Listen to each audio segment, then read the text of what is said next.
Já, við höldum hér áfram og nú ætlum við að fara að ræða meðal annars Donald Trump og fleira. Til mín eru komin Pavel Bartosik, Þórdís Kolbrún Reykfjörð og Stefán Pálsson og við höfum vona á Sólíu Kaldal. Hún kemur þá bara bætist við og eftir. En Þórdís, við vorum að tala um verðandi formannskosningar í Sjálfstæðisflokknum. Já. Var ekki fristandi að verða fyrsta kona til að vera formaður? Jú, að sjálfsögðu. Ég gerði frekar ráð fyrir því í töluverðan tíma. En það var alveg stór ákvörðun að fara ekki fram. En mér líður rosalega vel með þá ákvörðun af alls konar ástæðum og ákvað og leyfði mér að taka þessa ákvörðun í rauninni með hjartanu eingöngu. Þorður ekki í slaginn? Jú, að sjálfsögðu þorði í slaginn enda sá ég fyrir mér eins og ég segi, langa tíma að ég myndi fara í þann slag. Þú búin tala þannig langa tíma? Já, ég hef gert það. Svo bara breytist margt, bæði bara svona innra með manni og bara með þessum störfum og bara það alltaf samantekið þá hugsaði ég að þetta væri rétt ákvörðun. Hún var tekin á réttum forsendum þannig að hvernig sem úrspilast þá trúi ég því að hún hefur verið rétt. Trúverðugt að þú sagðir einhvers staðar hvað verður ráðherra snemma með unga barn. Já. Og svo ertu bara búin að vera í því og hvað krakkinn var gamall? Hún verður 9 ára í haust, þannig að hún var 8 ára núna síðast október og það verður svo bókstaflegt og svona ljóslifandi hvað tíminn líður þegar hún var ekki orðin 3 mánaða þegar ég var orðin ráðherra og ég 8-12 mánuði ég var þingmaður og nú er hún bara í 3. bekk Þannig að lífið líka líður rosa hratt og maður á bara eitt. Eða kennarinn? Nei, reyndar ekki. Ekki, allavega ekki núna. Heyrðu, Trump er svona náttúrulega umræðuefni mjög víð heiminn á bíla. Og byrjuðu bara með aftur höldum þér inn í stendur okkur ógn af hann? Hvernig á maður að svara þessu? Þessari tíð hans núna munu að ég tel fylgja gríðarlega miklar breytingar. Augljóslega verður hann allt öðruvísi forseti núna en hann var síðast og sýndi það bara á fyrstu dögum og manni fannst eiginlega bara þessi fyrsta vika, hún var ígildi margra mánaða einhvern veginn í ákvörðunum og orðanotkun og yfirlýsingum og öðru slíku. Ég meina þegar að menn tala í raun gegn alþjóðlega viðurkenndum reglum og í rauninni bara alþjóðalögum að þá hljóta það að vera alvarlega fréttir fyrir land eins og Ísland og þessi uppákoma hvernig sem úr því spilast varðandi Grænland sem er auðvitað bara í næsta nágrenni við okkur að þá held ég að við þurfum allavega að vera mjög á varbergi og vanda okkur og vinna okkar heimavinnu og svona teikna upp hvað getur þetta þýtt vegna þess að Bandaríkin eru þetta bara okkar nánasti bandamaður eða hefur verið það frá bara í marga áratugi.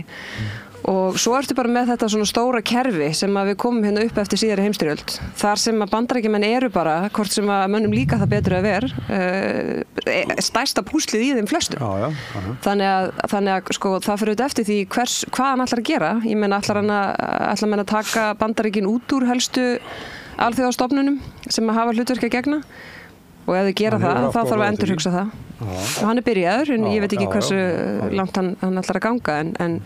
Og það að, ætla að flytja milljónir manna og þetta bara okkar svona alþjóðlega reglur, þær leyfa þetta ekki. Þannig að það hlýtur að teljast alvarlegt mál þegar að svona það sem við venjulega tölum Bandaríkin sem leiðtoga frjálsa heims talar með þessum hætti og ég held að þetta muni þýða að töluvert breytti veruleiki frá okkur hér.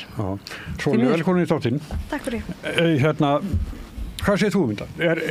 Sendur okkur ógn af Donald Trump? Ég tek undir með Þórdísi að það var byggð hérna upp ákveðin heimsmynd upp úr seinni heimsstyrjöldinni sem að hefur komið sér mjög vel fyrir Ísland og ríki eins og Ísland. og það náttúrulega fyrst og fremst alþjóðalög, alþjóðastofnanir, virða fullveldi og sjálfstæði ríkja og svo frjáls viðskipti, frelsi einstaklingsins og núna erum við að upplifa tíma þar sem að Bandaríkin sem hafa leitt þessa stefnu og þessi gildi tala gegn stefnunni og gegn þessum gildum og það alvarlegt fyrir okkur. Maður veltir svolítið fyrir sér hvernig athygli Trumps muni endast. Hann virðist ætla að stýra svolítið eins og svona gamaldags konungur sem að bara skrifar einhver blöð og sendir út. Hann virðist hafa minni áhuga á þessari opinberu stjórnsýslu sem að ef þú vinnur hana rétt og aflar stuðnings, byggir upp bandalög og ferð með hlutina réttar leiðir í gegnum allt þetta bákn, þá verða ákvarðanir svolítið svona eins og skriðjöfn. Þær gerast hægt en það ekki hægt að snúa þeim við. Hvort að honum tekst með þessum forseta tilskipunum að knýja á allar þessar breytingar. Ég hugsa að hinar stoðir ríkisins muni grípa þá bolta og sjá hvað hann kemst áfram með og hvað ekki. En hugmyndirnar eru þarna úti. Og ég vinn nú sem samningamaður, ég vinn við að gera alþjóðlega samninga fyrir hönd Íslands og sumir halda að skiptir rosalega miklu máli hvort að samningar séu lagalega bindandi eða ekki í alþjóðasamhenginu, en það það í rauninni ekki og þetta allt bara heiðursmannasamkomulag og því að við höfum ekkert yfir þjóðlegt vald sem að framfylgja samningunum. Þannig að og Bandaríkin hafi í rauninni verið holdgerfingur þess að einhverju leyti. Ef að þau ætla ekki að standa við alþjóðasamninga þá eru þeir valla pappirsins sem þeir eru ritaðir á virði. Þannig að mér finnst bara áhugavert að sjá. Sem eru mikil breyting. Það ótrúleg breyting fyrir okkur og lítið sem að Ísland getur gert annað en bara eins og búið að nefna hér að endurmeta stöðuna og við þurfum bara að skoða hvar liggja okkar hagsmunir og hvaða stöðu verðum við að taka til að gæta okkar hagsmuna í þessum umbreytingatíma. Stefán, Trump. Já. Við byrjum nú, þú nú hernaðar andstæðingur. Það verið að koma fyrir herstöð á Miðnesheiði? Það hefur sjálfur sér alltaf verið bara frá því að herstöðinni lokar lokað 2006 að þá var alltaf hernaðar viðvera hérna. Ég meina við vorum með ratsjárstöðina, við vorum með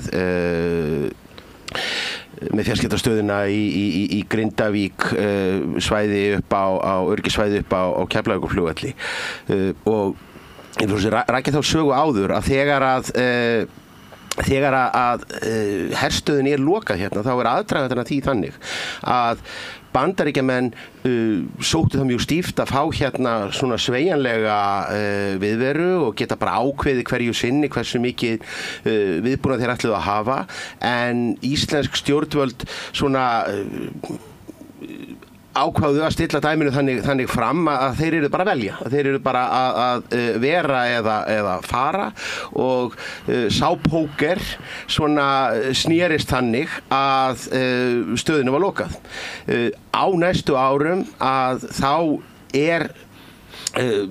svona komin eiginlega bakdýramegin ná Bandaríkjamenn þessum upphaflegu markmiðum sínum og það gerist sérstaklega með viðaukanum við varnarsamninginn 2016 sem að var smyglað á mjög sérkennilegan hátt í gegnum kerfi hjá okkur. Það var tilkynnt undirritun hann daginn eftir að Alþingi fór í sumarfrí á kosningaári og þar komust Bandaríkjamenn aftur í þá stöðu sem að þeir höfðu sóst eftir. Þeir hafa í raun sjálfdæmi það hversu mikil umsvif þeir hafa hér því að þó að í teóríunni það heita þetta sé einhvað samráðsferli þá það alveg ljóst að einhver bjúrókrati eða tveggja manna deild á Rauðarárstígnum eða núna niðri í Landsbankahúsi ekkert að fara að segja einhverjum herforingjum í Pentagon fyrir verkum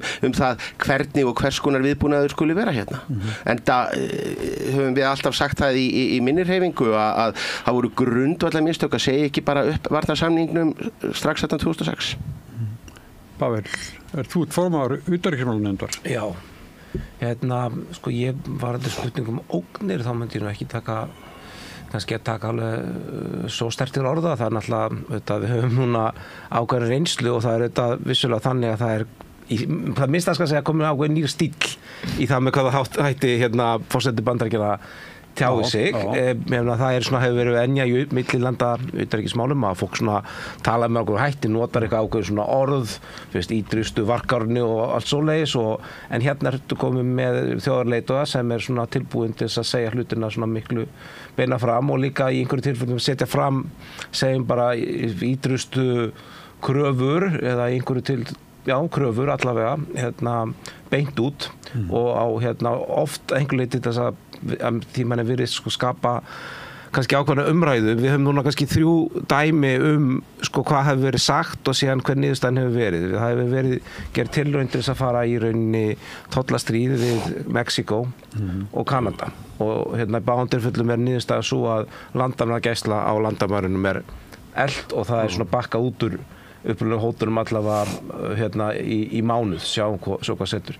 Og síðan voru Bandaríkin líka með yfirlýsingar varðandi Panamaskurðinum að þeir myndu vilja taka hann yfir vegna þjóðarhagsmuna og Rubio kom úr ferð þaðan og lýsti því yfir utanríkisráðherra Bandaríkjanna að það búið að ná því í gegn að bandarísk herskip mun ekki greiða hafnargjöld í Panamaskurðinum sem auðvitað kannski einhver ávinningur fyrir Bandaríkin ef við tökum heildarbudget Bandaríkjanna í hernaðarmálum, þá myndi kannski ekki held að þetta væri eitthvað sem réði úrslitin fyrir þau. Þannig að það smá kannski leiðsögn þarna að fólk sé að setja fram ákveðnar yfirlýsingar og síðan þær notar til þess að ná fram einhverju markmið sem í einhverju tilfellum kannski auðvitað ganga ekki jafn langt.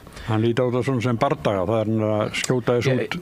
Já, algjörlega, en ég myndi kannski ekki segja að fyrst þetta sé hvað var það stílbreyting til hins betra en svo samt kannski aðeins anda með nefinu og ég myndi að vara við því að við förum í vangaveltur hvað gerist, skafar okkur ógn af, við það er kannski bara ég myndi mæla með við værum róleg en undirbúin.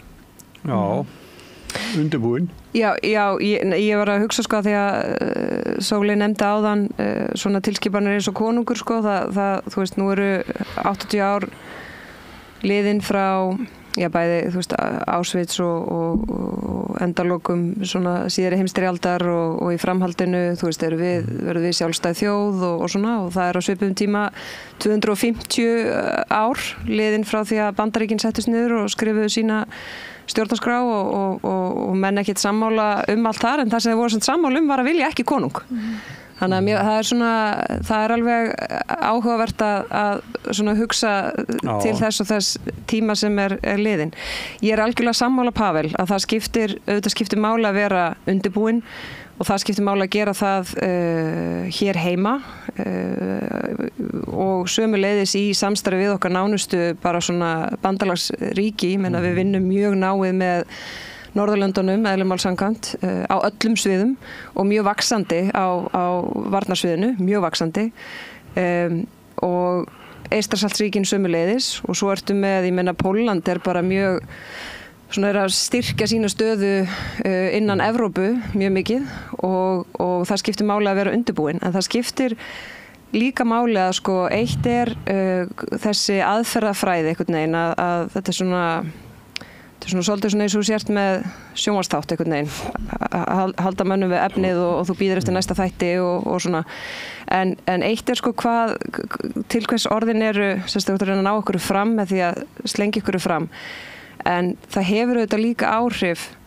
hvernig menn tala og það að eins og hér hefur komið fram Bandaríkin hafa verið leiðandi afl og aðili í þessari heimsmynd sem við höfum fengið að njóta og Íslendingar nota mjög góðs af að ef að sá aðili sjálfur í orði, þó ekki væri nema í orði breytir mjög hvernig á það allt saman er litið, þá auðvitað hefur það áhrif bara almennt, bæði á sko alþjóðasamninga, á orðanotkun, á hagsmunamat annara sem að hafa uppi hugmyndir sem okkur myndi ekkit lítast sérstaklega vel á sko. Þannig að þú veist, það er ekki hægt að gera lítið úr því, en ég er algjörlega sammála Pavel að það skiptir máli að vera, þú veist, yfirvegaður og rólegur og bara vanda til verka og vera ekki í einhverju sko samkeppnum, einhverjar yfirlýsingar. Það græðir enginn á því og alls ekki við sko. En samt er eðlilegt að fólki bregði við þegar orðfærið svona. Og ég var að hugsa það áðan að hérna, þegar ég var unglingur þá voru hljómsveitin Óðmi sem söngu lag Vítskert veröld, þá voru 80 sko kjarnorkuvopn. En svo kemur einhvern og hefur verið bara í sæmilegu friður þar til bara allra síðust árum. Freyja, breyst mikið því svo í Úkraínu og... Jú, og sko, og bara einmitt, þetta er þetta signaling eða bendingar sem er að breytast svo mikið og það þarf ekki mikið til að raska jafnvæginu. Gamall prófessor minn heitinn, hann sagði að það er í rauninni ekkert merkilegt að skoða af hverju mannfólki fer í stríð. Það er merkilegt að skoða þessi tímabila sem okkur tekst að halda friðinn. Og okkur er búin að takast það með ótrúlegum árangri víða á nettinum yfir ótrúlega langan tíma og það þarf ekki mikið til að raska því jafnvægi. En mér langar að fara að skoða þess meira þessi tollastríð mögulegu. Sem að vofa ennþá yfir okkur, þess var frestað mánuð. Og sumir mjög ánægðir með Trump og það sem að þetta kallast eiginlega gamli skólinn í samningatekni og þú bara svona mætir mjög aggressífur við borðið, þú ert með yfirlýsingar og tilbúin til að fylgja þeim eftir og standa við þær og það kemur ykkur út sem sigurvegari og jafnvel skilur hina eftir í öskunni. Það hefur reyndar verið algjörlega snúið frá þessari samningatekni í alþjóðasamningum svona síðustu 20 rúm árin þar sem við erum meira núna að leitast við að byggja upp traust, stækka kökuna kallast að reyna að finna fleiri fleti og reyna að skilja þannig frá borði að allir upplifi einhvern sigur þó allir hafi þurft að færa fórnir og ég er búin að vera að hugsa mjög mikið þessi tollastríð út því að hann hefur talað þessa verndartolla eða innflutningstolla og því hann vil skapa fleiri störf í Bandaríkjunum. Og það í sjálfu sér alveg göfugt að reyna að finna hvaða atvinnugreinar gæti hann stutt við. Ég meina, við gerum slíkt í sama í landbúnaði einhverju leiti að bara að vera með verndandi tolla til að byggja upp ákveðnar atvinnugreinar. Það rímar samt ekkert við það að vera að setja flata innflutningstaxa á sko heilu ríkin og það á meðal vörur sem þú ert algjörlega háður að fá.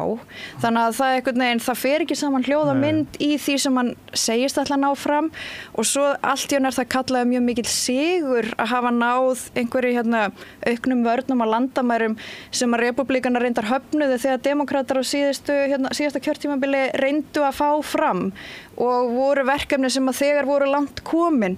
Þannig að maður gat ekki alveg séð hvar sigurinn lá og ekki heldur að hann væri þá að vernda uppbyggingu atvinnuvega í Bandaríkjunum.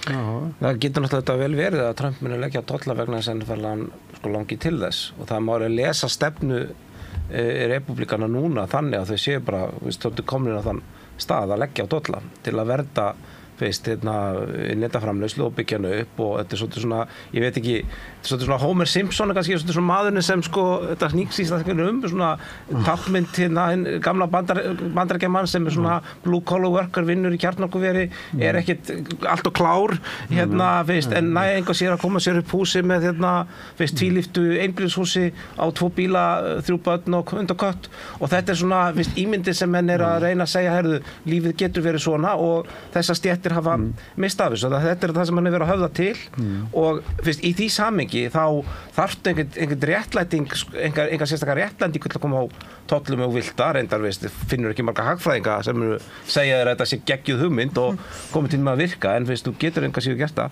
En kannski örlítið þetta varðandi tollastríð og allt það og það kannski líka ágætt í okkar samhengi átt að segja á því að 70% til 80% af öllum útflutningi í Kanada til Bandaríkjanna og 70-80% af öllum útflutningi í Mexíkó til Bandaríkjanna.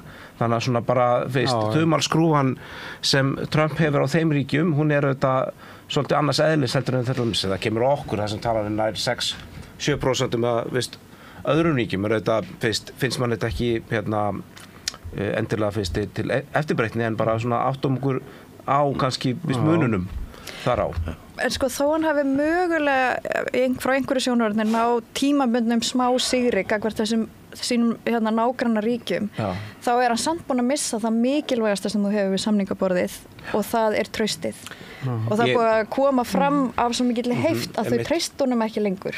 Nei, ég held að þeir séu ekki, okkar vinir fyrir vestan séu ekki að byggja upp sitt softball neitt vola vel með þessum aðferðum, en eins og ég segi, árangurinn sem þeir koma með Sigur hrósandi svolítið svona kannski meiri ímynd heldur en eitthvað raunveruleg eftirgjöf. Ég þetta ekki alveg sammála sessunautum mínum í að við séum að sjá hér svona gríðarlega mikil skil í því hvernig Bandaríkjamenn hafi hagað sínum málum áður og núna. Til að mynda, það sem við höfum verið að sjá yfir all nokkuð tíma og utanríkispólitík ríkja, þau eru miklu meira svona ísbrjóturinn sem að snýst hægt. Við tókum eftir því að nánast ekkert af þeim svona umdeildustu ákvörðunum Trump-stjórnarinnar á fyrra kjörtímabilinu, þeim var ekkert snúið tilbaka þegar að demokratarnir tóku við.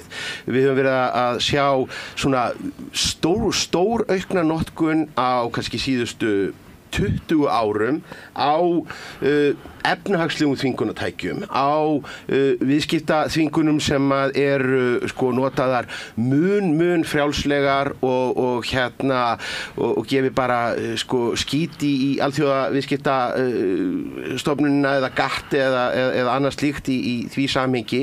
Við sáum Biden-stjórnina bara ekki hika við að beita sömu tækjum á móti Kínverjum, svo dæmi sé tekið. Við höfum verið að sjá grafið undan alþjóðlegum og alþjóðastofnunum mjög lengi. Ég held að mistökin sem að voru til dæmis bara gerði í kringum stríð í Líbíu, þar sem að NATO-ríki notuðu mjög almenna samþykkt loftferðabann sem bara blankan tékka fyrir fullkomna innrás og valdaskipti í einu ríki. Auðvitað hafið það áhrif. Við horfðum upp á þegjandi og hljóðalaust fyrir bara örfáum misserum af því að núna tala menn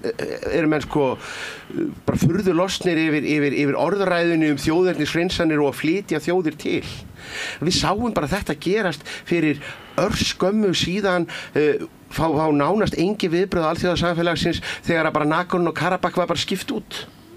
Þannig að ég ekki alveg sammála því að við séum að sjá allt önnur vinnubrögð bandarískra stjórnvalda núna eða sem verið hefur. Við getum líka séð varðandi afvopnunarsáttmála, sérstaklega allt sem tengist kjarnorkuvopnum, að þar hafa Bandaríkin og Rússland sitt á hvað ýmist sagt upp eða látið renna út nánast alla þá mikilverðustu afvopnunarsamninga sem að gerðir voru á tímum kalda stríðsins. Þannig að en vissulega er það alveg rétt sem sagt að retóríkin sem er notuð, hún er önnur og svona grottalegri, því að við erum með forseta sem kann ekki að tileinka sér diplómatískt orðfæri. En er það þá þannig að þetta stefnir í það að við þurfum að auka fjárútlát til varnarmála? Er ekki það sem við erum að biðja Trump og þá að NATO verði að við verðum að borga okkar hluta sem þá stóru og miklu peningar? Já, ef að við teljum það snið, þetta ekki störfuleikur, þetta ekki bara spurning að ná einhverju tölu. Ég meina, mörg ríki austar í álfunni eða umtalsverðu meiri peningum heldur 2% til sína varna, af því þetta snýst ekki að uppfylla einhver viðmið, þetta snýst alltaf að hafa þetta varnir sem duga þegar til þess kemur.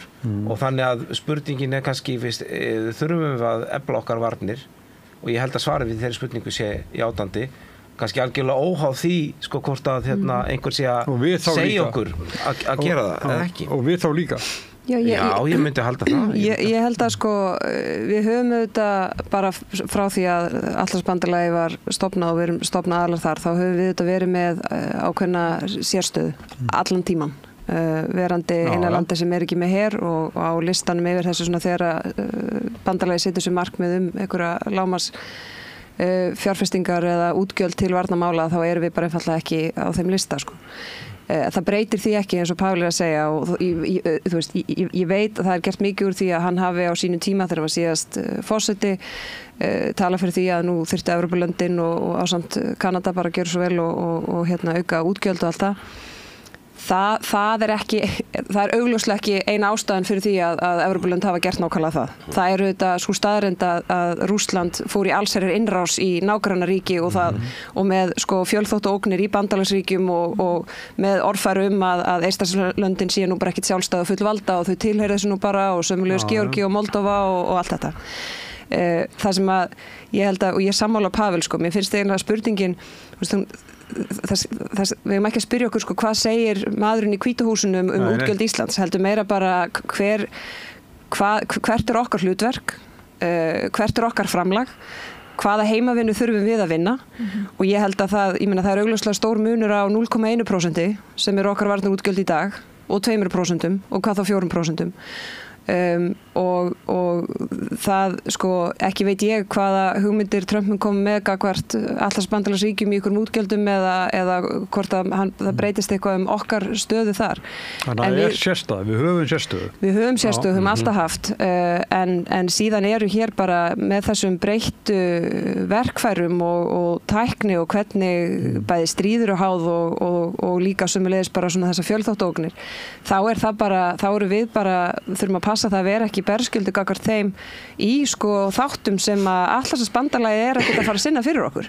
Ég meina netvarnir er ekki, þú veist, það er okkar heimavinna sko og við höfum verið að leggja mikla áherslu á það og höfum náð alveg töluverðum árangri og það er ekkert ríki sem að færi 10 engun í því en þú veist, þetta er bara okkar heimavinna og það er bara okkar að tryggja að þessir hlutir séu í lagi, en að því að það var líka nefnt aðan hérna þetta svona soft power eða þetta mjúka vald, það er alveg áhugavert og ef maður horfir á sko þú veist á sínu tíma þegar Marshall-aðstoðin fór hérna út allt velvildin, traustið, áhrifin sem að það hafði og Bandaríkin fengu þú veist fyrir það voru miklu meiri heldur en áhrifin af viðskiptaþvingunum Sovétríkjanna á sama tíma. Þannig að það að ætla sko svolítið spila frá sér mjúka valdinu, ég meina þú veist það er bara ákvörðun og maður geta alveg gert það, en það er alveg spurning hvernig það eldist sko fyrir ríki eins og Bandaríkin. Hvers virði er mjúka valdi sko? Sóli, höfum við sérstöð sem er viðurkennd á öðru þjóðum, þau eru að ræða þessi mál? Já, það er það og við erum á sér skilmálum í rauninni eins og í Atlantshafsbandalaginu út af herleysi okkar en það er ekki þar með sagt að við getum ekki gert helling og eins og hefur verið nefnt hérna. Ég meina netöryggismálin hafi verið nefnt og það er innviðir og þekking í landinu sem að bæði mætti efla enn frekar þar sem við getum verið að gefa eitthvað af okkur inn í samstarfi frekar en að vera að þiggja. Og svo hef ég oft talað það sem fyrrverandi starfsmaður Landhelgisgæslunnar að hafsvæði eftirlit á Íslandi er allt of lítið og við þurfum að stór auka það út því að við erum bara eyja nyrst í Norður-Atlantshafi og erum eiginlega það ríki sem er besta innviði á mjög stóru svæði á mikilvægum siglingaleiðum og við ættum bara að vera með augun á þessum hafsvæðum alltaf og við erum mjög langt frá því að vera það og en við gætum það sko þekkingin og búnaðurinn er meira að segja til, við höfum bara ekki rekstrafrið til að framfylgja þessum verkefnum. Þannig að ef að Ísland hefði þá sérstöðu að vera framarlega í rannsóknum og eftirliti hafsvæða á norðurslóðum, þá sannarlega höfum við eitthvað fram að færa í varnarsamstarf. Já, en þá þurfum við náttúrulega búnar sem við eigum ekki. Eins og er þetta ekki með skip sem að... Nei, menn eins og Sifin okkar sem við fengum náttúrulega þarna bara strax eftir hrun og er eiginlega búin að vera í verkefnum niðri í Miðjarðarhafi meira eða minna síðan. Hún var sér útbúin til eftirlits á norðurhveli jarðar. Hún gæti skannað alla lögsöguna í 2 flugum en hún er bara eiginlega aldrei til taks til þeirra verkefna. Þannig að þú veist, við eigum hennan búnaði, auðvitað tækniþróun þar eins og annars staðar, ég meina hvað eru langt frá hruninu, 17-15 ár, þannig að og ég meina drónar munu koma inn í þetta í framtíðinu og allt það, en við erum bara búin að láta stórkostlegt tækifæri til að sýna okkar sérstu og okkar mátt fram hjá okkur fara, en ég hef fullan skilning á því, það er bara mjög dýrt að reka eyland eins og Ísland og við þurfum að forgangsraða, en það bara þarf núna, það er bara búið að sýna sig, ég held að margir hafi vonað bara að heimurinn væri ekki að stefna í þessa átt, en hann er bara komið mjög langt í þessa átt og við skulum ekkert vera bara að bíða og spyrja hvað gerist, við þurfum líka bara að axla ábyrgð, ég meina líka okkar dýrmætasta auðlind er þarna og strengirnir og svo framvegis. Já, það rífast upp að Jón Gunnarsson dómsmálaráðherra þá, hann vildi selja Sif. Ég meina það er ekkert að spyrja sig akkur eru að reka dýra flugvél ef við notum hann ekki neitt, er ekki þá alveg sætt að selja hana, en vandamáli var aldrei leyst með eftirlitið, þannig að það var rauninu spurningi sem gleymdist að spyrja. Að komin í þá vinnu sem að ætlast á til. Já. En Pavel, þú náttúrulega fæddur í Pólandi og pólskur, og hvað er mikið álag þar, er mikil ótti við Pútín og hans lið? Ég myndi ekki segja ótti væri rétt orðið, ég myndi segja bara raunveruleika tenging. Já, raunveruleika tenging, viðbúnaður, ég meina Pólland, það er athyglisvert, ég held að fyrsta opinber heimsókn Donald Tusk hafi verið til Svíþjóðar, mjög óhefbundið land fyrir Pólland að nota sem táknræn, það bara það mikil áhuga að efla raunin tengslin við Eystrasaltsríkin, Norðurlöndin og Eystrasaltsríkin, þessi þrjú. Þannig að það er svolítið breytt og Pólland er svona að gera sig aðeins breiðar inn á þessu svæði. Við erum bara að fjárfesta mjög mikið í varnir, eru kominir held í upp fyrir 5% og er bara verið að fara allan heim og tæma hillurnar þar sem fólk hefur verið, þar sem einhver skotov hafa fundist í grunninn, sko. Þannig að ég myndi ekki segja, ég held að í grunninn sé mikil trú og traust á NATO þar á þeim væng. Ég held að fólk sé ekki að líta á nýstáttur bandagum sem ógn.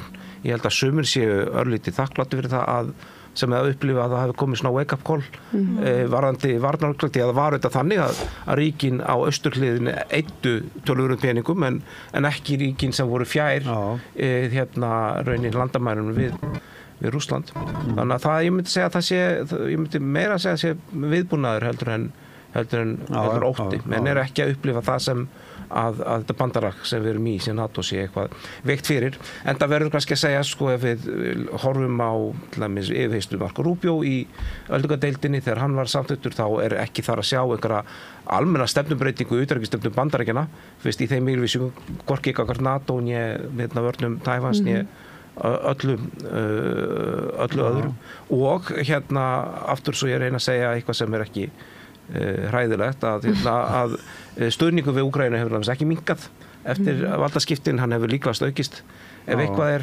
svo erum við með vopnahæli á Gaza sem er stalta sem er mjög gott, þannig að það eru, sko, þó að séu það er ekki bara neikvæðar blikur á lofti og ég upplifi líka þegar maður les fjölmiðla austur við í Úkraínu og það er örlar á ákveðinni bjartsýni því að tilkoma að það komi einhver breyttur veruleiki, einhver nýgjöf, það hefur náttúrulega verið bara þrátefli og og pattstaða sem hefur ollið þetta mjög miklu manntjóni og blóðtöku fyrir úkraínsku þjóðina og fólk myndi kannski vilja sjá einhverjar leiðir sem myndi láta þetta enda og þá skiptir þetta bara mestu máli að tryggingar Úkraínu fyrir því að þetta haldi ekki áfram eftir nokkra mánuði verið sem bestar.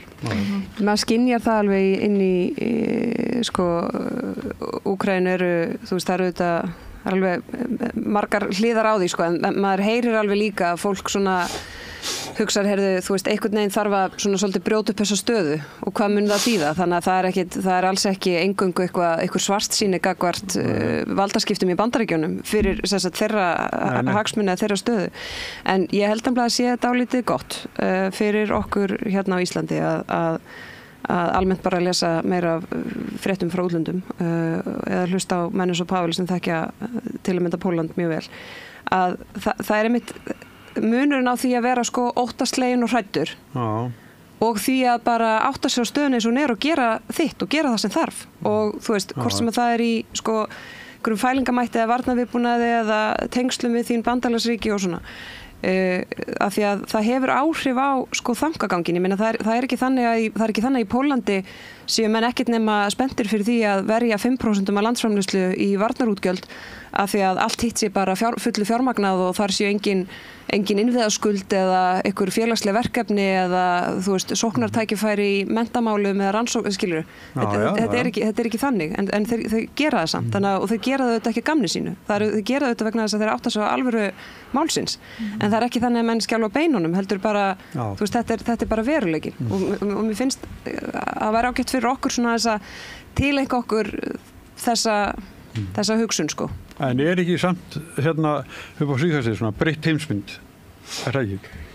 Algjörlega. Við erum farin að tala stríð og Grænland okkar næsti nágranni og er ekki eðlilegt að fólk svona sé tvístígandi og jafnvel óttaslegið?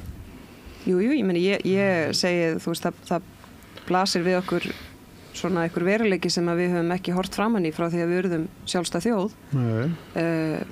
En hvar það endar, þú veist hversu mikið verra verður það áður en það verður aftur betra, veit ég ekki en mér finnst við svona taka fleiri skref í ranga átt heldur en í rétta, bara í svona spennustígi og þessari þróun og þess vegna ég meina 80 ára er bara ótrúlega skammu tími sko. Og horfið bara á, þú veist, mannkynssögu, þá er 80 ára, það er bara rosalega stutt. En sko samt er það henni, fólki að jafnvel ráðlagt að eiga vassbyrðir og niðursöðu mat og þetta er það svona fyrir venlegt fólk bara hvað. Já, en fyrir okkur hér, ég segi stundu sko við svona félaga mín í útlöndum, þú veist, við erum með mikinn viðnámsþrótt í samfélaginu, bæði þú veist traustgagnastofnunum og allt það, en líka svona viðnámsþrótt sem við höfum bara byggt upp út af sko náttúrunni sem við búum við.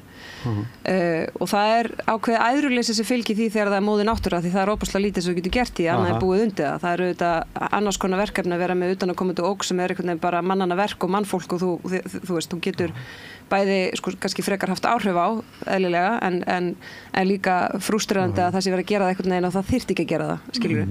Þú notar einhver diplomatiska leiðir gagnvart móður náttúru, hún er bara það. En það er líka þá fyrir okkur vegna þess að þegar við lýsum okkur veruleika gagnvart fólki í útlöndum, þá finnst þeim hann rosalega svona þú veist, hvernig eigið eiginlega við þetta þegar það eru jarðskjálftar og eldgos og snjóflóð og eitthvað. Það er bara okkar veruleiki. Þannig að ef maður speklar það í aftur, veruleika þeirra sem búa bara, eru með landamæri við Rússland, það sem er bara eilíf einhvern veginn ógn, þá byggja menn upp einhvern viðnámsþrótt og þetta fælingamátt og allt það. Þannig að en í þessum hlutum, eins og almannavörnum, við erum góði og það er, fyrst fólk veltir þess að fyrir sér og spyr alveg af því erlendis, því að það sem við gerum vel í almannavörnum er það að við rauninni höldum óbreyttum valdastruktúr í samfélaginu þegar að bjátar á, að segja það er þá bara sveitarstjórnirnar sem sjá sitt, hérna yfirmenni í skólinn sem sjá sitt, á meðan sumstaðar er einhvern veginn svo venja að ef eitthvað bjátar á þá bara breytir allt, kalla jafnvel herinn til eða eitthvað svo leys og herinn er ekkert endilega rosalega góður í að bjarga fólki. Herir eru gerðir til þess að gera svolítið annað heldur en það. Þannig að við erum þarna erum við alveg sterk. Það er alveg hárrétt. Það er náttúrulega gríðaleg sóun sem felst í því að fjármagna og þjálfa her og réttlæta það síðan með því að þá sértu með einhvern mannskap sem getur hlaupið til og hrúað upp sandpokum eða kemur flóð í einhverju á. Það er augljóslega einhver almesta sóun sem hægt er að hugsa sér. Það var alltaf svo sem sagt hér að við sögum það á tímum kalda stríðsins, ég meina herstuð er skotmark. Hagsmunir okkar eru þeir að gera allt það sem að í okkar valdi stendur til þess að halda norðurinu sem lágspennusvæði. Ekki að gera neitt sem að elur á það og það eru enga patentlausnir. Ég meina við erum ekkert fyrsta fámenna litla samfélagið í veröldinni sem það er einhvern veginn að tryggja öryggi sitt í háskalegum heimi. Mannkynssögun er full af dæmum það og það hafa menn reynt að bregðast við þeirri stöðu með þrennum hætti. og ég meina ein svo að reyna bara þrátt fyrir smæðina að búa til einhvern, gera bara eins og Spartverjar til forna eða Svisslendingar hafa alla undir vopnum og búa til fáránlega stóran her. Ég held að mætti nú vera frekar ómerkilegur andstæðingur sem að Íslendingar legðu að velli með þeim hætti. Svo það svo leið sem að mjög mörg samfélög hafa gert. Hún svo að líma sig utan á stórveldi. Að fylgja því í einu og öllu, gera þeirra vini að sínum vinum og þeirra óvini að sínum óvinum. Og það sem að verður ofsalega oft svona örlög þeirra landa sem að veðja á þessa leið að þau eru kramin undir þegar að þau lenda á milli í deilum stærri ríkja eða eru jafnvel bara kramin undir af þeim sem átt að vera verndari. Og þar held ég sé bara mjög ágætt fyrir okkur að horfa til Grænlands því að sem saga okkar og Grænlands í rauninni ótrúlega samofin. Bandaríkjamenn fara til Grænlands sama leyti og þeir fara til Íslands á tímum seinni heimsstyrjaldarinnar með enga samkomulagi við danska sendiherran í Washington í óþökk stjórnarinnar í Kaupmannahöfn. Byggja þar upp herstöð sem að Danir fara fram á að sé lokað að stríðinu loknu, þanga til að daginn sem að Danir ganga inn í NATO að þá þagnar það. Það gerður varnarsamningur Grænland á sama tíma og við Ísland og hann og Kóreustríðið notað sem réttlæting fyrir umfangsmikilli hersetu. Við sjáum aftur og aftur allt kalda stríðið, fullkomið virðingarleysi Bandaríkjamanna og í minna mæli síðan danskra stjórnvalda gagnvart Grænlendingum þar sem að kjarnorkuvopn voru geymd á Grænlandi þvert á opinberar yfirlýsingar þar sem að bara B-52 flugvél hlaðin kjarnorkuvopnum hrapar á jöklinum og engum sagt frá því og enn í dag bara fólk sem að misti heilsuna við það að moka upp geislavirkninni að standa í málaferlum í Danmörku. Það var farið af stað með áætlanir að bara grafa út Grænlands ísinn með mörg hundru kílómetra göngum þar sem átt að geyma 600 kjarnorkusprengjur. Þetta fekk ekki nokkur maður að vita í Danmörku og á Grænlandi og fyrir vikið það ekkert frávik að bandarískur forseti líti svo á að hann geti bara farið sínu fram á Grænlandi og hann eigi þetta og hann megi þetta. Glæpur Donald Trump hann segir það opinberlega og uppátt. Má ég spyrja aðeins og til þú nefnir að vopnvætt smáríki sé ekki líklegt til að leggja sterkan her. Hinn leiðin sé að líma sig á stórveldi. Það leið 2. Já, ertu með fleiri leiðir? Já, það góðu fréttirnar það að ég meina, þriðja leiðin hún alltaf erfið. Ég meina, hún felst í því að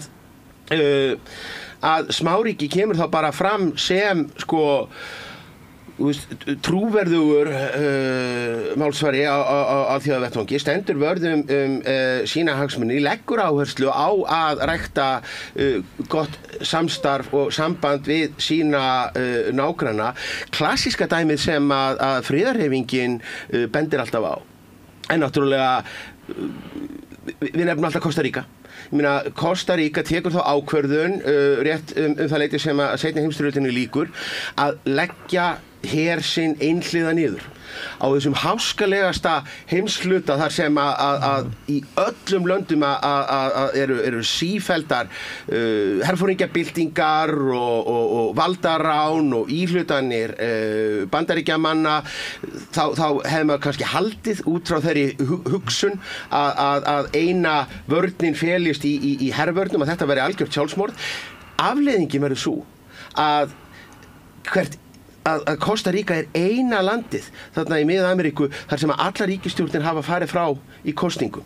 Þetta land sem að hefur tvívegis fengið friðarverðlauna hafa Nóbels vegna þess að þessi staða gera það verkum að þetta landið sem að sjálfsagður málamiðlari í deilum nágrannalanda sinna.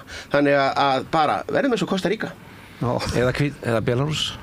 sem var í raunin kannski með dálítið svipaða nálgun oft allavega á borði og ég meina það auðvitað hægt að taka þessi dæmi en ég meina svo getur þú líka ef þú ert í geopolítísku stöðu sem reyndin sú að þú átt mjög sterkan nágranna þá náttúrulega bara tökum við tökum Sovétríkin fyrirvarandi þar sem ríkin tóku mjög ólíka stefnu ég meina 3 þeirra ákvað að fara inn í NATO sem Eistland, Lettland, Litháen og hinn eru hver, það er Belarus, það er Úkraína, það er Georgia það er Moldova, öll þessi ríki eru með rússneskan her innan sinna landamæra þannig að það er svona kannski hinn hættan það er kannski svona þú veist, ég veit ekki undantekning sanna reglun eða hvað sko en ég held að það myndi ekki fljúga mjög hátt að segja við stjórnvöld eða almenningi Íslandi eða Litháen að menn ættu bara að standa með sjálfur sér og einhvern veginn opna hliðið og segja hér má halda fundi og þú veist við erum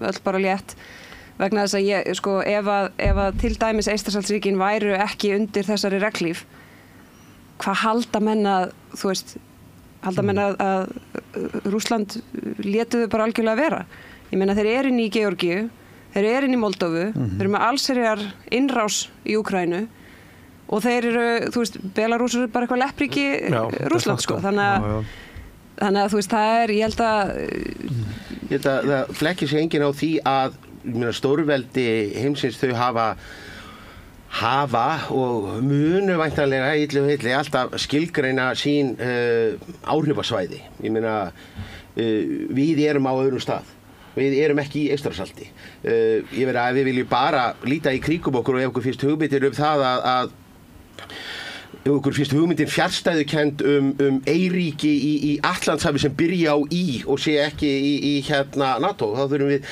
ekki að fara lengra heldur en til Írlands sem að ekki í NATO hefur bara málamynda her sem að fyrst og fremst er nýttur í friðargæsluverkefni á vegum Sameinuðu þjóðanna út allan heim bara ef mál hefðu þróast pínulítið öðruvísi á árum seinni heimsstyrjaldarinnar varðandi hernám og uppbyggingu þá mjög auðvelt að sjá fyrir sér að Ísland hefði farið niður nákvæmlega sömu braut og Írland það breyti því ekkert að það samt á skilgreint og áhrifasvæði Írar opna ekki kínverska herskipahöfn og eins og að það hafi engar afleiðingar og áhrif það hefur ekkert að gera með það hvort að þeir eru aðilar að NATO eða ekki Nei, en svo líka, ég meina, þú veist, og það er auðvitað ekki nýtt að þú veist, við séum ósammála þetta og það séu margar hliðar á þessu og allt það sko, en maður horfir líka bara á, við erum hér með Bandaríkjamenn eru hérna með kafbátaeftirlit og það er auðvitað ekki þannig að þegar var nefnt á hana að Bandaríkin gerði það sem þau vildu, ég meina það er nú ekki langt síðan þau fengu heimild til að mynda til að koma hérna upp með kafbáta og áður þurftu að sigla til Noregs til að gera það en þar til dæmis að ræða sko eftirlit sem